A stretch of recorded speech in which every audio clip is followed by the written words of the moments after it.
Hello అందరికీ! ఈరోజు ఒక కొత్త రెసిపీతో మీ ముందుకొచ్చేసాను. అదే ఎగ్ ఫ్రై. కావాల్సిన పదార్థాలు ఆయిల్, ఎగ్స్, ఆనియన్స్, పచ్చిమిరపకాయలు, కరివేపాకు, కొత్తిమీర. స్టవ్ వెలిగించి కడాయి పెట్టుకొని తగినంత ఆయిల్ వేసి ఎగ్స్‌ని బాగా ఫ్రై చేయాలి. తర్వాత ఆనియన్స్ వేసి బాగా ఏపుకోవాలి.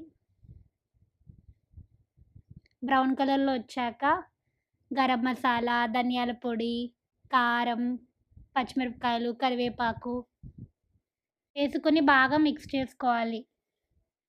టేస్ట్‌కి సరిపడా ఉప్పు వేసుకొని మిక్స్ చేసుకోవాలి. తర్వాత ఏపుకున్న ఎగ్స్ అన్నీ అందులో వేసుకొని బాగా ఫ్రై చేసుకోవాలి. కొత్తిమీరతో గార్నిష్ చేసి ప్లేట్‌లో సర్వ్ చేసుకొని తినేసేయండి. ఈ వీడియో మీకు నచ్చినట్టయితే like, share, comment and subscribe చేసి బెల్ ఐకాన్ కొట్టడం మర్చిపోకండి.